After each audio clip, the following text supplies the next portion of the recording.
Carl Jung, observing his patients and the world around him, noticed a fundamental truth. To survive and function in society, we must all wear a mask. We have a different face we show our boss than the one we show our children. We have a professional self, a family self, a social self.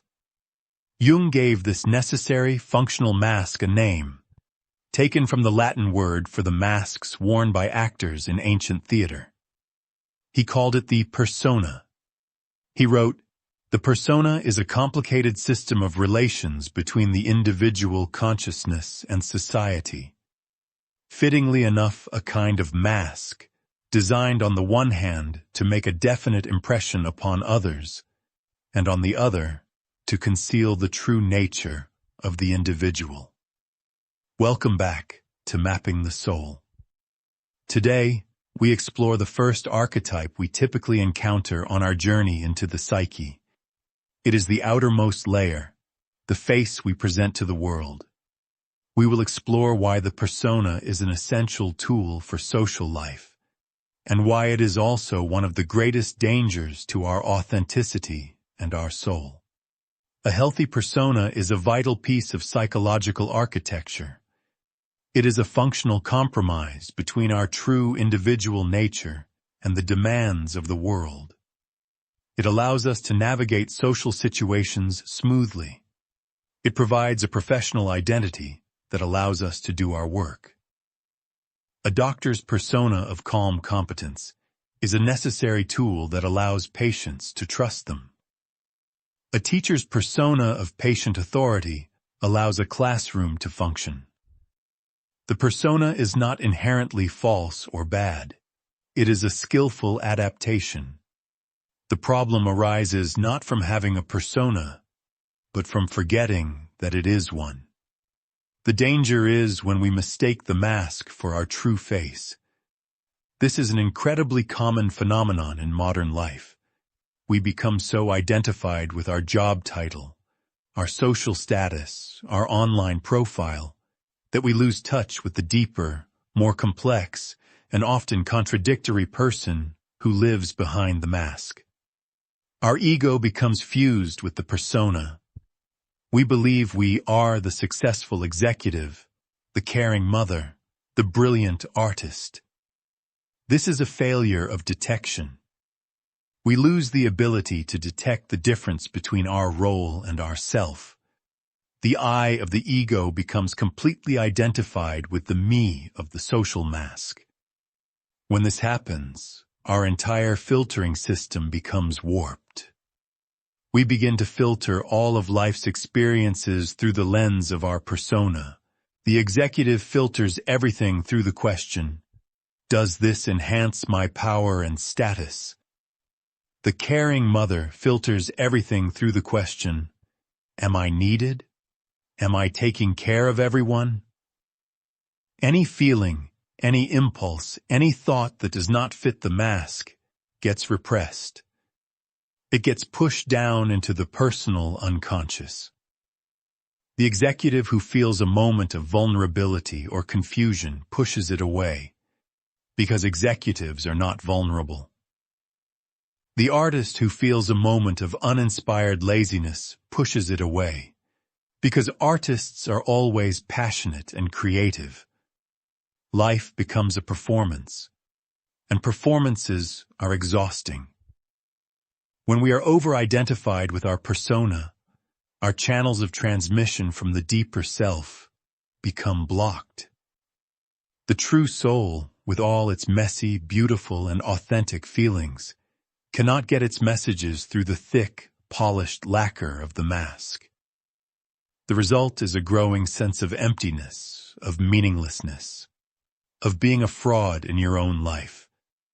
You may have all the external markers of success, but you feel hollow inside, because the person being rewarded is the mask, not you. Jung saw this as one of the primary sicknesses of modern life. He called it loss of soul. The journey of individuation requires a conscious differentiation from the persona. This is not about destroying the mask. You still need it to function in the world. It is about creating a space between you and it. It is an act of recognition. You learn to recognize, right now, I am wearing my competent professional mask. Or, now, I am playing the role of the charming dinner guest. By recognizing the mask you are wearing, you are simultaneously recognizing that you are the person behind the mask. You are the actor, not just the role. How do we practice this? First, by cultivating moments of genuine solitude, where there is no one to perform for.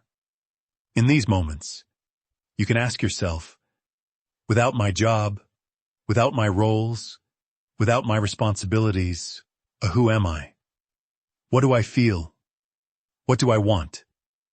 You are creating a space to listen to the person behind the mask. Second, by engaging in activities that have nothing to do with your persona.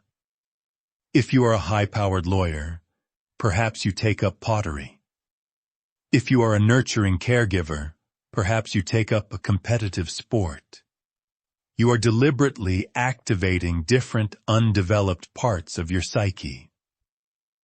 Third, by paying close attention to your dreams. Dreams are not concerned with your social persona. They are a direct transmission from the unconscious. They will often present you with images that are shocking or contrary to your conscious identity, precisely to compensate for the one-sidedness of your mask. When we begin this work of differentiating from the persona, it can be disorienting. It can feel like we are losing our identity. But what we are actually losing is a false identity. And in its place, we are beginning to build a relationship with our true, authentic self.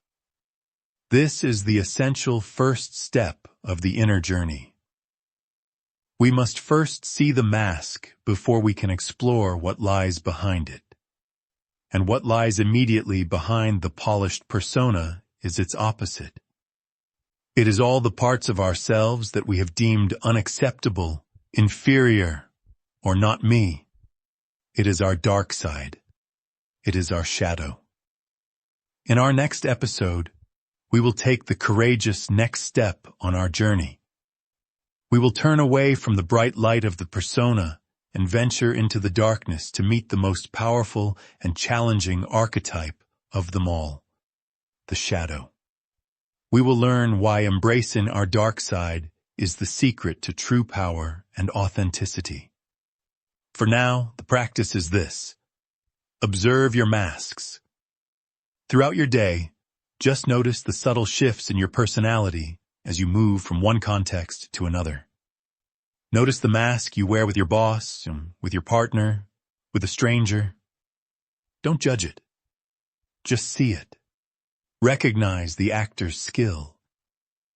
And gently remind yourself, with a touch of wonder, that you are the consciousness that is brilliant enough to play all these different parts and still be so much more.